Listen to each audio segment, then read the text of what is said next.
시편 105편 8절부터 24절까지 함께 봉독합니다. 그는 그의 언약 곧 천대에 걸쳐 명령하신 말씀을 영원히 기억하셨으니 이것은 아브라함과 맺은 언약이고 이삭에게 하신 맹세이며 야곱에게 세우신 율례 곧 이스라엘에게 하신 영원한 언약이라. 이르시기를 내가 가나안 땅을 네게 주어 너희에게 할당된 소유가 되게 하리라 하셨도다. 그때 그들의 사람 수가 적어 그 땅에 나그네가 되었고 이 족속에게서 저 족속에게로 이 나라에서 다른 민족에게로 떠돌아다녔도다.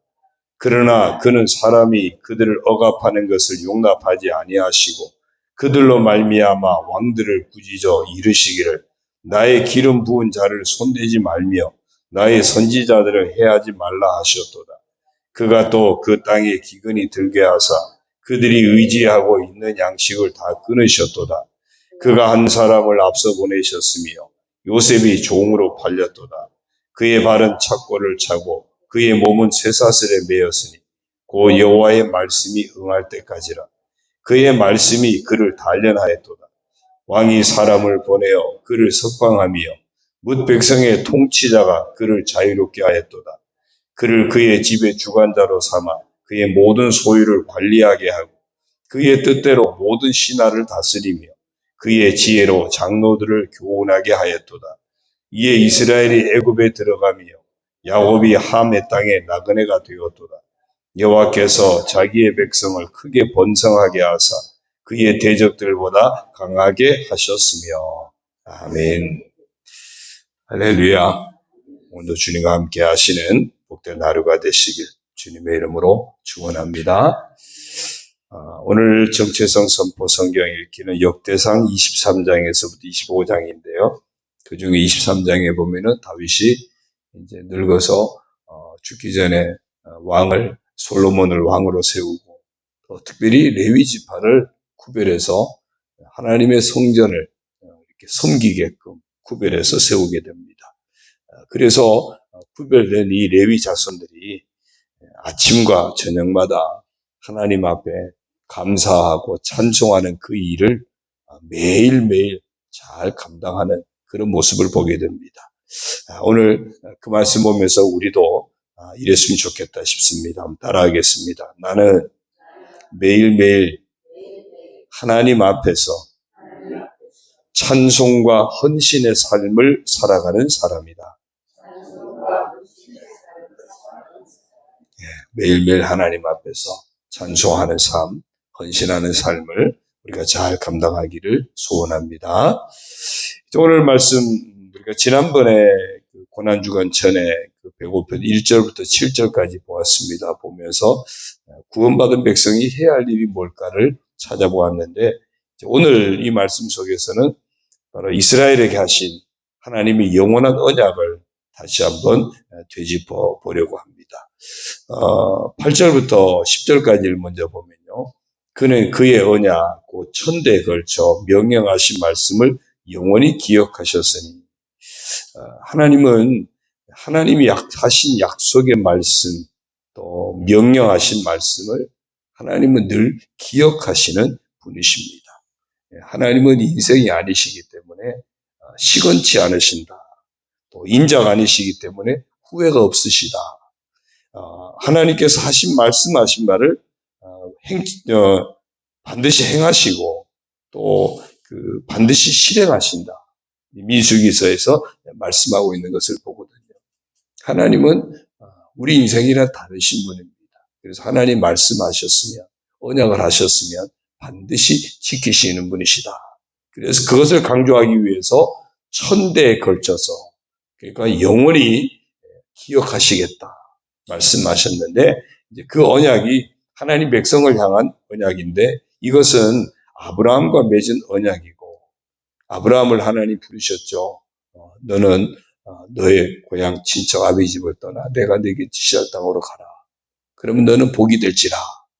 그러면서 이제 민족을 이룰 것을 약속하시고 땅에 대한 약속도 하시고 그때 그 땅에 대한 약속이 가나안 땅이거든요. 그래서 하나님 말씀을 따라 행했던 아브라함에게 정착하게 한 땅이 바로 가나안 땅이었던 겁니다. 아브라함과 맺은 언약이고 이삭에게 하신 맹세이며 이삭에게도 너희 아버지와 한 약속이다 그러면서 이어서 하나님이 계속 약속을 갱신하시고 야곱에게 세우신 율례 곧 이스라엘에게 하신 영원한 언약이라 야곱에게도 그 약속을 계속 갱신하면서 이어가셨습니다. 하나님이 하신 약속 계속 변치 않는 그게 하나님의 섭리입니다.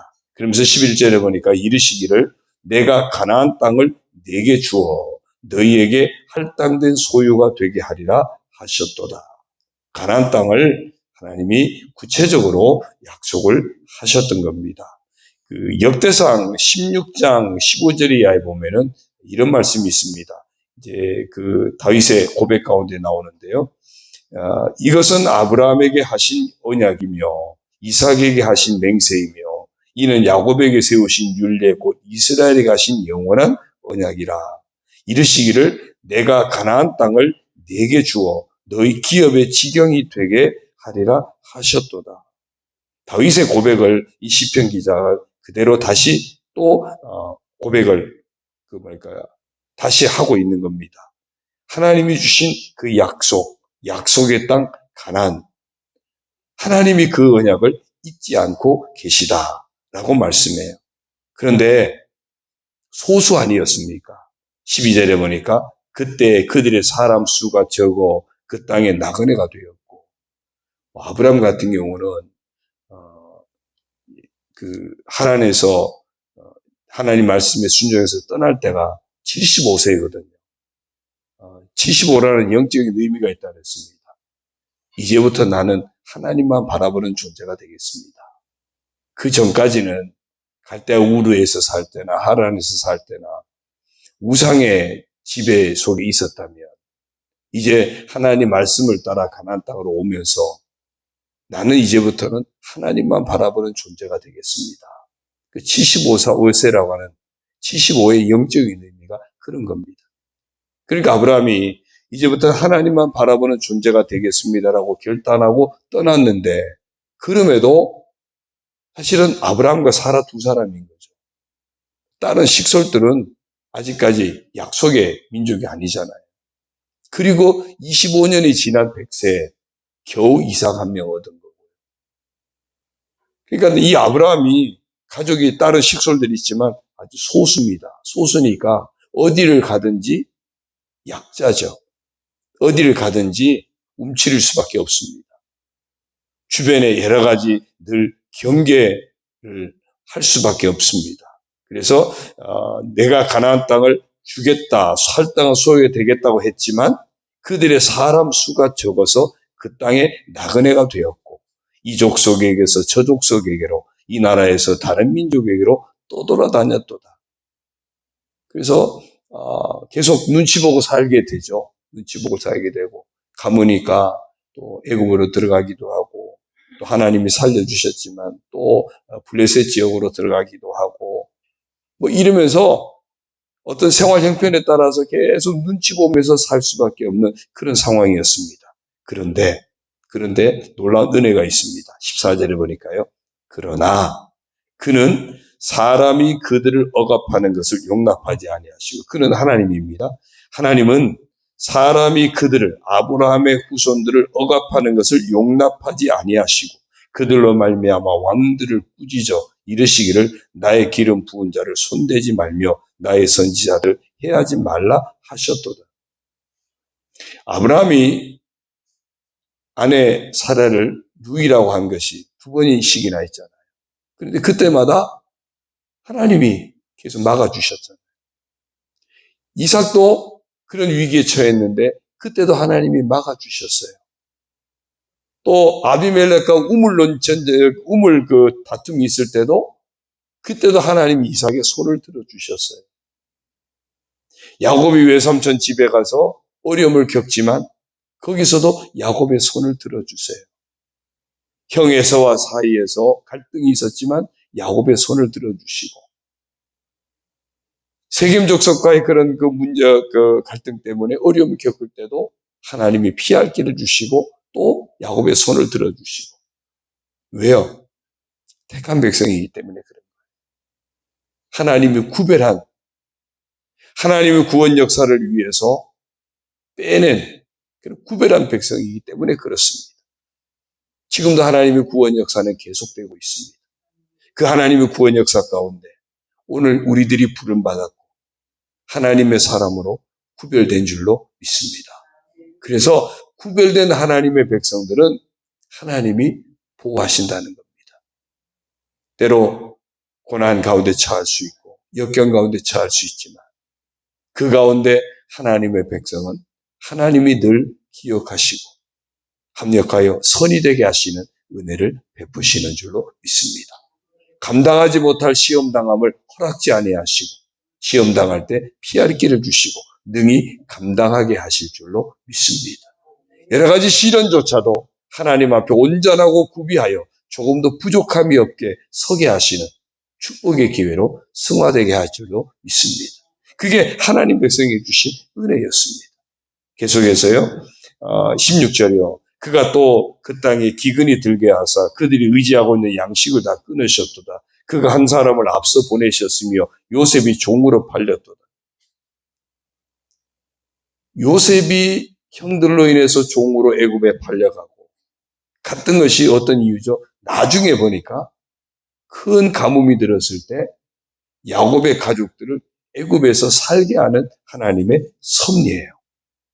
근데 단순히 살게 한 것이 아니라 쭉 24절에 다시 돌아가면요. 24절에 가보면요. 여호와께서 자기의 백성을 크게 번성하게 하사 민족을 이루게 하는 안정된 삶 속에서 민족을 이루게 하는 섭리를 허락하시는 거예요. 약속된 땅은 어디죠? 가나안 땅입니다. 그런데 지금은 어디에서? 애굽에서. 가나안 땅에서는 스스로 싸워서 이기면서 살아야 됩니다. 그런데 애굽에서는 애굽의 보호를 받으면서 이제는 민족을 이룰 수 있는 그런 기회를 하나님이 허락하신 거예요. 그 과정 속에서 요셉이 먼저 종으로 팔려가게 되고요. 때가 되어서 요셉이 역전되어서 왕이 사람을 보냈다. 이제 그 꿈 해몽 때문에 바로가 요셉을 총리로 삼아서 높이게 되죠. 그러면서 이스라엘이 애굽에서 큰 민족을 이루게 되는 이런 놀라운 어떤 섭리를 보여지는 역사는 그때그때 상황에 따라 여러 가지 사람들이 써가는 역사인데 알고 보니까 그 밑바닥에 흐르는 역사가 있었는데 그것이 하나님의 구원 역사더라는 겁니다. 그 하나님의 구원의 역사하심이 보이는 사람들의 역사 가운데 하나님이 일하고 계시는 그 역사가 아들 예수님을 보내시기까지 하셨고 그 역사가 죄의 역사를 쓰는 우리 인생 가운데 하나님의 구원을 만나게도 하신 겁니다. 그래서 우리가 인생을 살아가면서 보여지는 역사만 보는 것이 아니라 지금도 임마누엘 하나님, 우리와 함께 하셔서 여전히 역사하고 계시는 하나님의 역사를 우리가 보는 믿음의 눈을 가져야 할 줄로 믿습니다. 십자가 달리신 주님, 무덤에 묻히신 주님, 보여지는 그런 우리 인생의 역사와 똑같은 역사만 보는 것이 아니라 그 속에 다시 살리시고 다시 사신 예수 그리스도를 통하여 우리 인류를 구원해 가시는 하나님의 계속되어지는 구원의 역사, 그 역사가 오늘 우리를 있게 하신 겁니다. 이런 하나님의 역사하심이 지금도 우리 가운데 있음을 믿고 이 모든 것이 근거가 뭐죠? 하나님의 언약입니다. 하나님의 언약, 하나님의 말씀입니다. 하나님은 아담 이래로 아담과 하와가 범죄했지만 여자의 후손이 뱀의 원수가 될 것이고 그러면서 그 속에 하나님의 구속의 언약을 담습니다. 짐승을 잡아서 그 가죽으로 옷을 입혀주면서 우리의 죄를 하나님이 덮어주심으로 살게 하시는 하나님의 구속의 섭리를 처음 아담에게서부터 보여주십니다.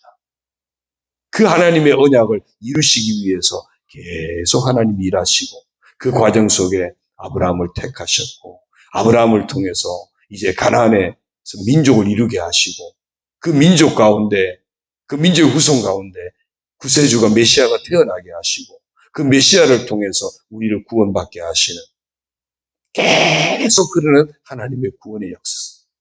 그 역사가 오늘 우리까지 주어진 겁니다. 그 언약의 바탕이 뭐예요? 하나님의 말씀입니다. 하나님의 말씀은 곧 하나님의 언약입니다. 하나님의 말씀은 하나님의 약속입니다. 그래서 고린도후서 1장 20절에 보면요. 하나님의 약속은 얼마든지 그리스도 안에서 예가 되니 그런즉 그로 말미암아 우리가 아멘하여 하나님께 영광을 돌리게 되느니라. 그래서 우리가 해야 할 일은 뭐죠? 하나님 약속 앞에서 언제나 아멘입니다. 하나님 말씀 앞에서 언제나 아멘입니다. 왜요? 그 말씀, 약속하신 말씀대로 하나님이 일하시기 때문에, 약속하신 말씀대로 하나님이 성취하시기 때문에, 하나님이 약속하신 말씀대로 지금도 일하고 계시기 때문에, 그래서 우리가 하나님 약속 앞에, 하나님 말씀 앞에 언제나 아멘하여서 하나님이 이루시는 그 구원의 은총을 날마다 누리는, 하나님이 이루시는 구원의 역사하심 속에 날마다 믿음을 지키며 사명을 지키며 끝까지 승리의 삶을 살아가는 우리 모두가 되기를 주님의 이름으로 축원합니다. 기도드립니다. 하나님 아버지 고맙습니다. 하나님은 우리 인류를 구원하고자 하나님이 계획하시고 이제 아브라함을 택하셨고 아브라함을 통하여 한 민족을 택하시고 가나안에 거하게 하시며 정말 그들을 통해서 메시아가 태어나게 하시고 메시아 예수 그리스도로 말미암아 온 인류가 구원받는 오늘 저희들까지 구원받는 놀라운 구원의 역사를 지금까지 이어오신 것을 고백합니다. 하나님이 언약하신 대로 하나님 말씀하신 대로 지금까지 다 이루고 오셨음을 고백합니다. 지금도 하나님 말씀대로 일하고 계시고 성취하고 계시고 역사하고 계심을 믿습니다. 아버지 하나님, 그러하기에 이런 하나님의 구원의 섭리를 믿고 우리가 무슨 일을 만나든지 흔들리지 않게 하시고 낙심하지 않게 하시고 하나님의 구원 역사하심을 믿고 믿음으로 더 의지하고 더 하나님 말씀 앞에 더 아멘하고 더 하나님 이루실 그 일 앞에 아멘하고 또 하나님 앞에 나아가는 믿음을 지키고 사명을 지키며 끝까지 하나님의 구원 역사하심을 놓치지 않는 저희들 되게 하여 주옵소서. 하나님의 약속은 지금도 그리스도 안에서 성취되고 있음을 믿습니다. 그러므로 우리가 그리스도 안에서 임마누엘 하나님의 은총을 힘입어 하나님이 이루시는 그 은혜 안에서 살아가는 저희들 되게 하여 주옵소서. 하나님이 말씀하셨다면 반드시 성취하시는 줄로 믿습니다. 그러하기에 우리가 무슨 일을 만나든지 합력하여 선을 이루시는 하나님을 바라보게 하시고 우리가 감당하지 못할 시험 당하는 것은 허락하지 아니하신다는 사실도 믿음으로 붙들게 하여 주시고 시험 당할 때 피할 길도 주시고 능히 감당하게 하시는 하나님의 섭리를 믿고 살아가게 하여 주옵소서. 시는 가운데서 오히려 온전하고 구비하여 하나님 앞에 조금 더 부족함이 없게 서게 하시는 하나님의 놀라우신 구원의 섭리, 사랑의 섭리를 믿고 하나님 의지하고 살아가는 저희들 되게 하여 주옵소서. 이 하루를 살아갈 때도 우리 인생의 역사만 보지 않게 하시고 여전히 우리 인생 가운데 임마누엘 하나님 함께 하셔서 역사하고 계심을 믿음으로 보게 하시고 믿음으로 의지하게 하시고 믿음으로도 의탁하게 하여 주시고 하나님의 인도하심에 순종하며 나아가서 하나님의 놀라운 구원의 은총 속에 구원의 축복 속에 구원의 섭리 가운데 승리의 삶을 살아가는 저희들 되게 하여 주옵소서. 저희들을 통하여 하나님 아버지 영광 받으시옵소서. 오늘 하루도 우리 교회를 아버지께 의탁합니다. 우리 모든 성도들 안심령하시며 아버지께 의탁합니다. 아버지 하나님 은혜와 복으로 채워 주옵소서. 믿음의 복을 더하여 주옵소서. 건강의 복을 더하여 주옵소서. 육신의 약함 속에 아파하는 이들 치유의 은총을 허락하여 주옵소서. 상처받은 심령들도 회복의 은혜를 허락하여 주시고 에라이 험한 세상 주님과 동행하여 승리하는 삶을 살아가도록 복을 내려 주옵소서. 가정가정을 복되게 하여 주옵소서. 자녀들의 삶을 아름답게 하시고 믿음의 자손들이 되게 하시고 복된 믿음의 가문을 이룰 수 있도록 귀한 자녀들의 삶 가운데 하나님 아버지 은혜와 복으로 채워 주옵소서. 정말 기도하는 자녀들 잘 되는 줄로 믿습니다. 기도하는 자녀들 반드시 하나님이 복되게 하실 줄로 믿습니다. 우리 자녀들의 앞길을 하나님 아버지 복되고 아름답게 하여 주옵소서. 이 나라 민족도 아버지 아름답게 세워주시고 세계일방 가운데 주의 복음을 아름답게 선포하는 복된 민족이 되도록 주여 사용하여 주옵소서. 오늘도 예배하는 성도들, 아버지 앞에 간구하는 성도들, 중보하며 간구할 때 응답하시고 하나님의 놀라우신 은혜와 복으로 충만하게 채워 주옵소서. 예수님의 이름으로 감사하며 축복하며 기도 올리옵나이다. 아멘. 하늘에 계신 우리 아버지, 아버지의 이름을 거룩하게 하시며 아버지의 나라가 오게 하시며 아버지의 뜻이 하늘에서와 같이 땅에서도 이루어지게 하소서. 오늘 우리에게 일용할 양식을 주시고 우리가 우리에게 잘못한 사람을 용서하여 준 것 같이 우리 죄를 용서하여 주시고 우리를 시험에 빠지지 않게 하시고 악에서 구하소서. 나라와 권능과 영광이 영원히 아버지의 것입니다. 아멘.